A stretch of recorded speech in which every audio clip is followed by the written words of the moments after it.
ಇನ್ನು ಶಾಸಕರಾದ ಶ್ರೀವತ್ಸ ಅವರು ನಮ್ಮ ಜೊತೆ ದೂರವಾಣಿ ಸಂಪರ್ಕದಲ್ಲಿದ್ದಾರೆ. ಸರ್ ನಮಸ್ಕಾರ. ಸರ್ ನಮಸ್ತೆ ಸರ್. ನಮಸ್ತೆ ಸರ್, ಮೈಸೂರಿನ ಪಾರಂಪರಿಕ ಕಟ್ಟಡಗಳು ಅಂತಂದಾಗ ನಮಗೆ ಒಂಥರ ಹೆಮ್ಮೆ ಸರ್. ಮುಂದಿನ ಪೀಳಿಗೆಗೆ ಇವೆಲ್ಲ ಉಳ್ಕೊಳ್ಬೇಕು ಅನ್ನುವಂಥದ್ದು ಎಲ್ರಿಗೂ ಇರುವಂಥ ಇಚ್ಛಾಶಕ್ತಿ, ಪ್ರದರ್ಶನ ಆಗಬೇಕು ಅನ್ನುವಂಥದ್ದು ಎಲ್ಲರ ಆಸೆ. ಆದರೆ ಈ ಲ್ಯಾನ್ಸ್ಡೌನ್ ಕಟ್ಟಡ ಪುನರುತ್ಥಾನ ಕಾಣದೆ ಪಾಳು ಕೊಂಪೆ ಅಂತ ಆಗ್ಬಿಟ್ಟಿದೆಯಲ್ಲ ಸರ್? ಹೌದು, ಅದನ್ನೇ ಕಳೆದ ಒಂದು ಯಾವಾಗ ಸರ್ ಮುಕ್ತಿ ಇದಕ್ಕೆ? ಅದೇ ಕಳೆದ ಒಂದು 10 ವರ್ಷದಿಂದ ಇದ್ರ ಬಗ್ಗೆ ನಡೀತಾ ಇದೆ ಸರ್. ಅದೇನಾಗಿದೆ, ಮೊನ್ನೆ ರೀಸೆಂಟ್ ಆಗಿ ಮುಖ್ಯಮಂತ್ರಿಗಳು ಮೈಸೂರು ನಗರದ ಸಂಬಂಧಪಟ್ಟಂಗೆ ಒಂದು ಅಭಿವೃದ್ಧಿ ಸಭೆ ತಗೊಂಡಿದ್ರು. ತಗೊಂಡಾಗ್ಲೂ ಲ್ಯಾನ್ಸ್ಡೌನ್ ಬಿಲ್ಡಿಂಗ್ ವಿಷಯದಲ್ಲಿ ಏನ್ ಕೋರ್ಟ್ಗೆ ಕೇಸ್ ಹೋಗಿದ್ದಾರೆ, AG ಅವ್ರ ಹತ್ರ ಮಾತಾಡಿ ಕ್ಲಿಯರೆನ್ಸ್ ತಗೊಂಡು ಟೀಮ್ ಆಫ್ ಎಕ್ಸ್ಪರ್ಟ್ಸ್ ಕಳಿಸ್ಬಿಟ್ಟು ಅದ್ ಏನ್ ಮಾಡ್ಬೇಕು ಅನ್ನೋದು ವರದಿನ 3 ತಿಂಗಳಲ್ಲಿ ತಗೊಳ್ಳಿ ಅನ್ನೋಂಥದ್ದನ್ನ ಸ್ವತಃ ಮುಖ್ಯಮಂತ್ರಿಗಳೇ ಕೊಟ್ರು. ಬಟ್ ಅದಾದ್ಮೇಲೆ 3 ತಿಂಗಳ ಒಳಗೆ ಏನಾಯ್ತು ಅನ್ನೋದು ಗೊತ್ತಿರ್ಲಿಲ್ಲ. ರೀಸೆಂಟ್ ಆಗಿ ನಾವು ವಿಧಾನ ಮಾರ್ಚ್ ಅಲ್ಲಿ ನಡೆದಂತ ಅಧಿವೇಶನ ಟೈಮ್ ಅಲ್ಲಿ ಇದ್ರ ಬಗ್ಗೆ ಚರ್ಚೆ ಮಾಡ್ಲಿಕ್ಕೆ ಇನ್ನು 1-2 ತಿಂಗಳಲ್ಲಿ ಕೆಲಸ ಪ್ರಾರಂಭ ಮಾಡ್ತೀವಿ ಅನ್ನುವಂಥದ್ದನ್ನ ಹೇಳಿದ್ರು. ಮತ್ ಸ್ವತಃ ಮುಖ್ಯಮಂತ್ರಿಗಳು, ಜಿಲ್ಲಾ ಮಂತ್ರಿಗಳು ಈ ವಿಷಯದಲ್ಲಿ ಸ್ವಲ್ಪ ಆಸಕ್ತಿಯನ್ನ ಲ್ಯಾನ್ಸ್ಡೌನ್ ಬಿಲ್ಡಿಂಗ್ ವಿಷಯದಲ್ಲಿ ತೋರಿಸಿದ್ದಾರೆ. ಮಳಿಗೆದಾರರು ಇದಾರೆ, ಮಳಿಗೆದಾರರ ತೊಂದರೆ ಆಗ್ತಿದೆ, ಮುಂದ್ಗಡೆ ಶೆಡ್ ಹಾಕೊಂಡ್ಬಿಟ್ಟಿದ್ದಾರೆ ಅನ್ನೋ ಕಾರಣಕ್ಕೆ.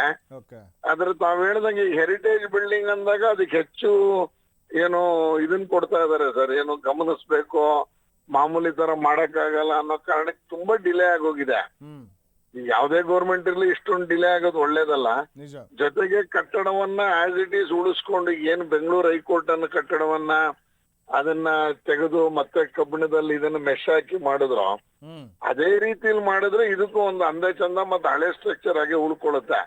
ಆ ನಿಟ್ಟಿನಲ್ಲಿ ಮಾಡಿದ್ದಾರೆ ಅಂತ ಅನ್ಕೊಂಡಿದೀನಿ. ನಾನು ಒಂಚೂರು ಇವತ್ತು ನಾಳೆ ಚೆಕ್ ಮಾಡಿ ನಿಮ್ಗೆ ಅಪ್ಡೇಟ್ ಮಾಡ್ತೀನಿ ಸರ್. ದಯವಿಟ್ಟು ಗಮನ ಹರಿಸಲೇಬೇಕು, ತಾವು ಒಬ್ಬ ಜವಾಬ್ದಾರಿಯುತ ಶಾಸಕರಾಗಿ ಗಮನ ಹರಿಸಲೇಬೇಕು ಶ್ರೀವತ್ಸ ಅವರೇ. ಆಮೇಲೆ ಇನ್ನೊಂದು ನಾವು ಗಮನಿಸಬೇಕಾಗುತ್ತೆ, ಈ ಪಾರಂಪರಿಕ ಕಟ್ಟಡ ಇರುತ್ತಲ್ಲ, ಒಂದು ವಿನ್ಯಾಸ ಇರುತ್ತಲ್ಲ, ಅಕಸ್ಮಾತ್ ಇದನ್ನ ಕೆಡವಿ ಮತ್ತೆ ನಾವು ಅದೇ ಸ್ಥಳದಲ್ಲಿ ಇದೇ ರೀತಿ ಕಟ್ಟಡ ಕಟ್ತೀವಿ ಅಂತಂದ್ರೆ ಸಾಧ್ಯನೇ ಇಲ್ಲ. ಈ ವಿನ್ಯಾಸದಲ್ಲಿ ಕಟ್ಟಡ ಕಟ್ಲಿಕ್ಕೆ ಸಾಧ್ಯನೇ ಇಲ್ಲ ಅಲ್ವಾ? ವಿನ್ಯಾಸದಲ್ಲಿ ಕಟ್ಟಕ್ಕಾಗಲ್ಲ. ಆದ್ರೆ ಏನು ಗಾರೆಗಚ್ಚು ಹಿಂದೆ ಮಾಡಿದ್ರು ಅದನ್ನ ತೆಗೆದು ಮೇಲ್ಗಡೆ ಲೇಯರ್ ತೆಗೆದು ಅದರದ್ದು ಏನು ಸ್ಟ್ರೆಂತ್ ಅಂತ ನಮ್ಮಲ್ಲೆಲ್ಲ NI ಕಾಲೇಜು, JC ಕಾಲೇಜು ಎಲ್ರು ಅದನ್ನ ಬಹಳ ಅಂದಾಜ್ ಮಾಡ್ತಾರೆ ಸರ್. ಅವರನ್ನ ಅಂದಾಜ್ ಮಾಡಿಸಿ ಅದನ್ನ ತೆಗೆದು ನಾವು ಒಳಗಡೆ ಕಬ್ಬಿಣದ mesh hockey as it is ಅದನ್ನ ಗಾರೆ ಮಾಡ್ಬೋದು. ಆ ಸ್ಟ್ರಕ್ಚರ್ ಈಗ ಕರ್ನಾಟಕದ ಹೈಕೋರ್ಟ್ ಆಗಿದೆ, ಮೈಸೂರಿನಲ್ಲಿ ಕಾಡಾ ಕಚೇರಿನೂ ಆಗಿದೆ. ಅದೇ ರೀತಿಯಲ್ಲಿ ಲ್ಯಾನ್ಸ್ಡೌನ್ ಬಿಲ್ಡಿಂಗ್ ಮಾಡಬೇಕು. ಅದು ಎಷ್ಟು ನೀರ್ ಕುಡಿದಿದೆ, ಎಷ್ಟು ಅದರಲ್ಲಿ ಕಟ್ಟಡದಲ್ಲಿ ಸ್ಟ್ರೆಂತ್ ಇದೆ ಅಂತ ಭೂಮಿ ಕಟ್ಟಡ ನೋಡ್ಕೊಂಡು ಆಸ್ ಇಟ್ ಈಸ್ ಮಾಡೋದಕ್ಕೆ ಮೈಸೂರಿನಲ್ಲೂ ಒಂದು ಹೆರಿಟೇಜ್ ಕಮಿಟಿ ಅಂತಾನು ಇದೆ. ಅವರು ಒಂದು ವರದಿ ಮಾಡ್ತಿದ್ದಾರೆ, ಪ್ರೊಫೆಸರ್ ರಂಗರಾಜ್ ಅವ್ರ ನೇತೃತ್ವದ ಕಮಿಟಿ. ಮತ್ತೆ ಇದಕ್ಕೆ ಬೆಂಗಳೂರಿನ ವಿಶೇಷ ಪರಿಣಿತರು ಬಂದು ಇದನ್ನ ಮಾಡಿದ್ರೆ ಆಗುತ್ತೆ, ಆಗಲ್ಲ ಅಂತ ಏನಿಲ್ಲ. ಬಟ್ ಇದನ್ನ ಉಳಿಸ್ಕೊಂಡು ಹೋಗ್ಬೇಕು. ಏನಾಗುತ್ತೆ ನೋಡಿ, ನಮ್ದು ಫೈರ್ ಇಂಜಿನ್ದು ಆಫೀಸ್ ಇದೆ, ಅಗ್ನಿಶಾಮಕ ದಳದ. ಅದರ ಮುಂದ್ಗಡೆ ಕಮಾನ್ ಬಿದ್ದೋಗೆ ಸುಮಾರು 8 ವರ್ಷ ಆಗೋಯ್ತು. ಸೊ ಕಮಾನ್ ಹಂಗೆ ಬಿದ್ದಿದೆ. ಅದೇ ಇದಕ್ಕೊಂದು ಏನು ಬಹಳ ಫಾಸ್ಟ್ ಆಗಿ ಮಾಡುವಂತ ಒಂದು ಟೀಮ್ ಇರ್ಬೇಕು. ಟಾಸ್ಕ್ ಫೋರ್ಸ್ ಇದ್ದಾಗ ಮಾತ್ರ ಕೆಲಸ ಆಗುತ್ತೆ. ರೆಗ್ಯುಲರ್ ಅಧಿಕಾರಿಗಳಿದ್ರೆ ಆಗಲ್ಲ. ಪಾರಂಪರಿಕ ಕಟ್ಟೆಗಳಿಗೆ ಒಬ್ಬ ಹೊಸ ಅಧಿಕಾರಿನ ಕೊಟ್ಟು ಅವ್ರ ನೇತೃತ್ವದಲ್ಲಿ ಇದನ್ನ ಒಂದ್ ವಾರದಲ್ಲೋ 10 ದಿವಸದಲ್ಲೋ ಟೈಮ್ ತಗೊಂಡಾಗ ಮಾತ್ರ ಬೇಗನೆ ಆಗುತ್ತೆ ಅನ್ಸುತ್ತೆ. ಇಲ್ಲ ಅಂದ್ರೆ ಹಳೆ ಪಳವಳಿಕೆಗಳು ಹಂಗೆ ಬಿದ್ದೋಗ್ತಾನೂ ಇದೆ. ಬಹುಶಃ ಶ್ರೀವತ್ಸ ಅವರ ಮಹಾನಗರ ಪಾಲಿಕೆ ಮತ್ತೆ ಪುರಾತತ್ವ ಇಲಾಖೆ ನಡುವಿನ ಸಮನ್ವಯತೆಯ ಕೊರತೆ ಕೂಡ ಈ ಒಂದು ನಿರ್ಲಕ್ಷ್ಯಕ್ಕೆ ಕಾರಣ ಆಗೋಗಿದೆಯಾ ಅಂತ? ಅಲ್ಲಿ ಎರಡೂ ಸಮನ್ವಯತೆ ಮಾಡ್ಲಿಕ್ಕೆ ಒಬ್ಬ ಆಫೀಸರ್ ಬೇಕು ಸರ್. ಈಗ ಏನಾಗುತ್ತೆ, ಇವ್ರು ಯಾವತ್ತೋ ಪತ್ರ ಬರೀತಾರೆ, ಅವ್ರು ಯಾವತ್ತೋ ಉತ್ತರ ಹೇಳ್ತಾರೆ, ಹಿಂಗೂ ಡಿಲೇ ಆಗ್ತಾ ಇದೆ. ಬಟ್ ಈ ತರ ಪಾರಂಪರಿಕ ಕಟ್ಟಡ ಬಿದ್ದ ತಕ್ಷಣ ಅಥವಾ ಅದಕ್ಕೆ ಏನಾದ್ರು ಶಿಥಿಲವಾಗಿದೆ ಅಂದ್ರೆ ಇದನ್ನೊಂದು ವಾರದಲ್ಲೋ 15 ದಿವಸದಲ್ಲೂ ಸರಿ ಮಾಡೋದಿಕ್ಕೆ ಅಂತೇಳಿ ಒಂದು ಎಕ್ಸ್ಪರ್ಟ್ ಸಪರೇಟ್ ಕಮಿಟಿ ಮಾಡೋದು ಒಳ್ಳೇದು ಇದಕ್ಕೆ ಅಂತ ಅನ್ಸುತ್ತೆ. ಈ ನಿಟ್ಟಿನಲ್ಲಿ ತಾವು ಇವತ್ತು ಗಮನ ಸೆಳೆದಿದ್ದೀರಿ ಸರ್. ಮ್ಯಾಕ್ಸಿಮಮ್ ಅಂದ್ರೆ ಅಧಿವೇಶನದಲ್ಲಿ ಇದಕ್ಕೊಂದು ಹೊಸ ರೀತಿ ರೂಪಿಸೋದಕ್ಕೆ ಪ್ರಯತ್ನ ಮಾಡ್ಬೋದು ಸರ್. ಖಂಡಿತ. ಯಾಕಂದ್ರೆ ನೀವು ಜವಾಬ್ದಾರಿಯುತ ಸ್ಥಾನದಲ್ಲಿರುವಂಥವ್ರು ಈ ಜವಾಬ್ದಾರಿಯನ್ನ ಬಹಳ ನೀವು ನಿಮ್ಮ ಇಚ್ಛಾಶಕ್ತಿಯನ್ನು ತೋರ್ಪಡಿಸುವ ಮೂಲಕ ಈ ಪಾರಂಪರಿಕ ಕಟ್ಟಡವನ್ನು ಉಳಿಸುವಂಥ ಒಂದು ಪ್ರಯತ್ನದಲ್ಲಿ ನಿಮ್ಮ ಪಾತ್ರ ಕೂಡ ಬಹಳ ಮುಖ್ಯ ಆಗುತ್ತೆ. ಫ್ರೀಡಮ್ ಟಿವಿ ಅದನ್ನೇ ಆಶಯ ಕೂಡ ಮಾಡುತ್ತೆ. ಯಾಕಂದರೆ ಇಂಥ ಕಟ್ಟಡಗಳು ಉಳಿಬೇಕು ಸರ್. ಮುಂದಿನ ಪೀಳಿಗೆಗೆ ಇಂಥ ಕಟ್ಟಡಗಳು ಇದ್ದಾವೆ ಅಂದರೆ ಮೈಸೂರಿನ ಅರಸರು ಕಟ್ಟಿದಂಥ ಕಟ್ಟಲ್ಪಟ್ಟಂಥ ಕಟ್ಟಡಗಳಿವು ಮುಂದಿನ ಪೀಳಿಗೆಗೂ ಕೂಡ ಇರಬೇಕು ಅಂತಂದಾಗ, ಉದಾಹರಣೆಗೆ ಇರಬೇಕು ಅಂತಂದಾಗ ಇವುಗಳನ್ನು ಉಳಿಸುವಂಥ ಒಂದು ಪ್ರಯತ್ನ ಆಗಬೇಕು. ನೀವು ಒಬ್ಬ ಜನಪ್ರತಿನಿಧಿಯಾಗಿ ನಾವು ಕೂಡ ಈ ಸಂದರ್ಭದಲ್ಲಿ ಮನವಿ ಮಾಡ್ಕೋತೇವೆ. ಖಂಡಿತ ಸರ್, ನಿಮ್ಮ ಕಾಳಜಿಗೆ ಧನ್ಯವಾದಗಳು. ಮತ್ ನನಗೆ ಇವತ್ತು ನೀವು ಗಮನನೂ ಸೆಳೆದ್ರೆ ಬಹಳ ಸಂತೋಷ ಆಗುತ್ತೆ. ಇದನ್ನ ಬರುವ ಅಧಿವೇಶನದೊಳಗೆ ಇದಕ್ಕೊಂದು ಕಾಯಕಲ್ಪ ಕೊಡ್ಸೋದಕ್ಕೆ ಖಂಡಿತ ನಾನು ಶ್ರಮ ಹಾಕ್ತೇನೆ ಸರ್. ಧನ್ಯವಾದಗಳು ಸರ್. Thank you.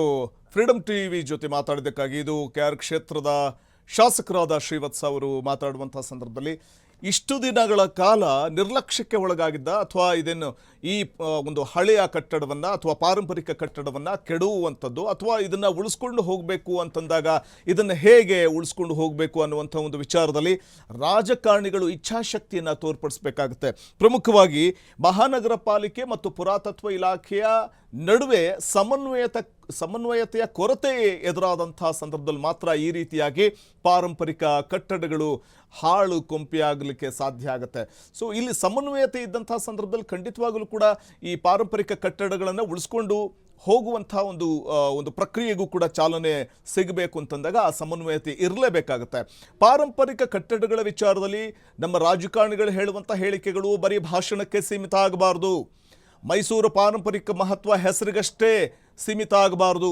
ಆ ಪಾರಂಪರಿಕ ಮಹತ್ವಕ್ಕೆ ಹೆಚ್ಚಿನ ವ್ಯಾಲ್ಯೂ ಬರಬೇಕು, ಅಂದರೆ ಆ ಮಹತ್ವ ಬರಬೇಕು ಪಾರಂಪರಿಕತೆಗೆ ಅಂತಂದಾಗ ಇಂಥ ಕಟ್ಟಡಗಳನ್ನು ಉಳಿಸ್ಕೊಂಡು ಹೋಗಬೇಕು. ಇದನ್ನು ಕೆಡವಿ ಮತ್ತೆ ಅಲ್ಲಿ ಇಂಥದ್ದೇ ಕಟ್ಟಡ ನಿರ್ಮಾಣ ಮಾಡ್ತೀವಿ ಅಂತಂದರೆ ಸಾಧ್ಯನೇ ಇಲ್ಲ. ಅದು ಅದೇ ವಿನ್ಯಾಸದಲ್ಲಿ ನಿರ್ಮಾಣ ಮಾಡ್ತೀವಿ ಅಂತಂದರೆ ಅವತ್ತಿನ ವಿನ್ಯಾಸ ಇದೆಯಲ್ಲ, ನೋಡುಗರಿಗೆ ಮನಸೂರೆಗೊಳಿಸುವಂತಹ ವಿನ್ಯಾಸವನ್ನು ಮತ್ತೆ ರೂಪಿಸ್ಲಿಕ್ಕೆ ಸಾಧ್ಯನೇ ಇಲ್ಲ. ಹಾಗಾಗಿ ಈ ಪಾರಂಪರಿಕ ಕಟ್ಟಡವನ್ನು ಉಳಿಸ್ಕೊಂಡು ಹೋಗುವಂಥ ಒಂದು ಪ್ರಕ್ರಿಯೆ ನಡಿಬೇಕಾಗುತ್ತೆ. ಜೀರ್ಣೋದ್ಧಾರ ಮತ್ತು ಪುನರ್ ನಿರ್ಮಾಣದ ನಡುವಿನ ಗೊಂದಲವೇ ಈ ಒಂದು ಪಾರಂಪರಿಕ ಕಟ್ಟಡ ಇವತ್ತು ಇಂಥ ಒಂದು ಪರಿಸ್ಥಿತಿಗೆ ತಲುಪೋದಕ್ಕೆ ಕಾರಣ ಆಗಿದೆ ಅನ್ನುವಂಥ ಅಸಮಾಧಾನ ಅಲ್ಲಿನ ನಾಗರಿಕರದ್ದು, ಬರುವಂಥ ಪ್ರವಾಸಿಗರದ್ದು. ಮಹತ್ವಾಕಾಂಕ್ಷೆಯ ಕಟ್ಟಡ ಇದು, ಮಹಾರಾಜರ ಮಹತ್ವಾಕಾಂಕ್ಷೆಯ ಕಟ್ಟಡ ಇದು. ಈ ಕಟ್ಟಡ ಇವತ್ತು, ಈ ಕಟ್ಟಡದ ಕಣ್ಣೀರಿನ ಕಥೆ ನಾವು ಕಂಪ್ಲೇಂಟ್ ಬಾಕ್ಸಲ್ಲಿ, ಫ್ರೀಡಮ್ ಟಿವಿ ಕಂಪ್ಲೇಂಟ್ ಬಾಕ್ಸಲ್ಲಿ ನಿಮ್ಮ ಮುಂದೆ ಇಡ್ತಾ ಇದೆ. ಅಲ್ಲಿನ ಕಥೆ ಏನು, ವ್ಯಥೆ ಏನು ಅನ್ನುವಂಥದ್ದು ಗಮನಿಸ್ತಾ ಹೋಗಬೇಕಾಗುತ್ತೆ. ಶ್ರೀ ಚಾಮರಾಜೇಂದ್ರ ಒಡೆಯರ್ ಅವರ ಕಾಲದಲ್ಲಿ ನಿರ್ಮಾಣಗೊಂಡಂಥ ಕಟ್ಟಡ ಇದು. ಬ್ರಿಟಿಷ್ ಭಾರತದ ಅಂದಿನ ವೈಸ್ರಾಯ್ ಆಗಿದ್ದ ಲಾರ್ಡ್ ಲಾನ್ಸ್ಡೌನ್ ಅವರು 1892ರಲ್ಲಿ ಮೈಸೂರಿಗೆ ಭೇಟಿ ನೀಡಿದ್ದರ ನೆನಪಿಗೋಸ್ಕರ ಕಟ್ಟಲ್ಪಟ್ಟಿದ್ದಂತಹ ಕಟ್ಟಡ ಇವತ್ತು ಯಾವ ರೀತಿಯ ಒಂದು ಶೋಚನೀಯ ಪರಿಸ್ಥಿತಿಯಲ್ಲಿದೆ. ಪಾರಂಪರಿಕ ಕಟ್ಟಡ ಇಟ್ಟಿಗೆ ಚೂರುಗಳು ಬಿದ್ದಿದೆ, ಮತ್ತು ಮೇಲ್ಛಾವಣಿ ಕುಸಿದಿರುವಂಥದ್ದು, 3 ಇದೇ ಕಾರಣಕ್ಕೆ ಬಲಿಯಾಗಿದ್ದಾರೆ ಅನ್ನುವಂಥದ್ದಿದೆ. ಮತ್ತು ಶಿಥಿಲಾವಸ್ಥೆ ತಲುಪಿರುವಂಥ ಈ ಕಟ್ಟಡದ ಗೋಡೆಗಳು ಬಣ್ಣ ಕಂಡು ಅದೆಷ್ಟು ದಿನ ಆಗಿದೆಯೋ ಅಲ್ಲೇ ಜನ ವ್ಯಾಪಾರ ಮಾಡ್ತಾರೆ. ಏನಾದರೂ ಹೆಚ್ಚು ಕಡಿಮೆ ಆದರೆ ಯಾರು ಹೊಣೆ? ಯಾರ್ದಾದ್ರೂ ಜೀವಕ್ಕೆ ಹಾನಿ ಆದರೆ ಯಾರು ಹೊಣೆ? ನೋಡಿ ಯಾವ ರೀತಿಯ ಒಂದು ಪರಿಸ್ಥಿತಿಯಲ್ಲಿದೆ. ಅದು ಮೈಸೂರಿನ ಪಾರಂಪರಿಕ ಕಟ್ಟಡ ಅನ್ನುವಂಥದ್ದನ್ನು ಕಾಣಬಹುದು. ಆರಂಭದಲ್ಲಿ ಇದನ್ನು ನೋಡಿ ರೇಂಜ್ ಬಜಾರ್ ಅಂತ ಕರೀಲಾಗ್ತಾ ಇತ್ತಂತೆ. ಆ ಕಾಲದ ಅತ್ಯಂತ ಆಧುನಿಕ ಶಾಪಿಂಗ್ ಕಾಂಪ್ಲೆಕ್ಸ್. ಇವತ್ತು ನಾವು ಶಾಪಿಂಗ್ ಕಾಂಪ್ಲೆಕ್ಸ್ಗಳನ್ನು ನೂರಾರು ಸಾವಿರಾರು ನೋಡ್ತೀವಿ. ಶಾಪಿಂಗ್ ಕಾಂಪ್ಲೆಕ್ಸ್ಗಳು ನಾಯಿಕೊಡೆಗಳಂತೆ ಹಬ್ಬಿರುವಂಥದ್ದನ್ನು ನಾವು ನೋಡ್ತೀವಿ.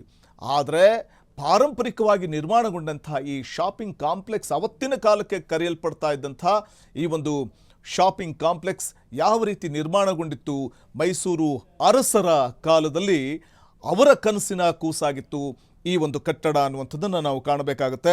ಮತ್ತು ಅಲ್ಲಿ ಈ ಶಾಪಿಂಗ್ ಕಾಂಪ್ಲೆಕ್ಸಲ್ಲಿ ಔಷಧಾಲಯಗಳು, ಪುಸ್ತಕ ಮಳಿಗೆಗಳು, ಪ್ರಿಂಟಿಂಗ್ ಪ್ರೆಸ್ಗಳು ಮತ್ತು ಉಪಹಾರ ಮಂದಿರಗಳು ಕೂಡ ಇದ್ವು ಅನ್ನುವಂಥದ್ದು ಗತಕಾಲದ ವೈಭವವನ್ನು ನೆನಪಿಸಿಕೊಳ್ತಾರೆ ಅಲ್ಲಿನ ಆಗಿನ ಕಾಲದ ಈಗಲೂ ಕೂಡ ಇರುವಂಥ ಮಂದಿ, ಅಲ್ಲಿನ ನಾಗರಿಕರು. ಸೊ ಇಲ್ಲಿ ವಾಸ್ತುಶಿಲ್ಪದ ವೈಶಿಷ್ಟ್ಯವನ್ನು ನಿಮ್ಮ ಮುಂದೆ ಇಡ್ತಾ ಹೋಗ್ತೀನಿ ವೀಕ್ಷಕರೇ. ತಾಯಿನಾಡು ಅನ್ನುವಂಥ ಹೆಸರಿನ ಮೂಲಕವೇ ಆ ಒಂದು ಟೈಟಲ್ ಇಟ್ಟಿರುವಂಥದ್ದು ಎಷ್ಟು ಚಂದ ಇದೆ, ಅಂದ ಇದೆ ಅನ್ನುವಂಥದ್ದು ನಾವು ನೋಡ್ಬೋದು. ಆದರೆ ಈ ಕಟ್ಟಡದ ಒಂದು ಪರಿಸ್ಥಿತಿ ನಾವು ಗಮನಿಸ್ತಾ ಇದ್ವಿ. ಆದರೆ ಇದರ ಒಂದು ವಾಸ್ತುಶಿಲ್ಪದ ಬಗ್ಗೆ ಕೂಡ ನಿಮಗೆ ಒಂದಷ್ಟು ಮಾಹಿತಿಯನ್ನು ಕೊಡ್ತಾ ಹೋಗ್ತೀನಿ ವೀಕ್ಷಕರೇ. ಮೈಸೂರಿನ ವಿಶಿಷ್ಟವಾದ ವಸಾಹತುಶಾಹಿ ವಾಸ್ತುಶಿಲ್ಪಕ್ಕೆ ಸಾಕ್ಷಿ ಈ ಒಂದು ಕಟ್ಟಡ. 2 ಅಂತಸ್ತಿನ ಕಟ್ಟಡ ಆಗಿದ್ದು ಮುಂಭಾಗದಲ್ಲಿ ಕ್ಷಣ ಕ್ಷಣದ ಸುದ್ದಿಗಳಿಗಾಗಿ ಫ್ರೀಡಮ್ ಟಿವಿ ಸಬ್ಸ್ಕ್ರೈಬ್ ಮಾಡಿ, ಲೈಕ್ ಮಾಡಿ ಹಾಗೂ ಫಾಲೋ ಮಾಡಿ. ಹೊಸ ಸುದ್ದಿಗಳ ನೋಟಿಫಿಕೇಶನ್ಗಾಗಿ ಬೆಲ್ ಐಕಾನ್ ಮೇಲೆ ಕ್ಲಿಕ್ ಮಾಡಿ.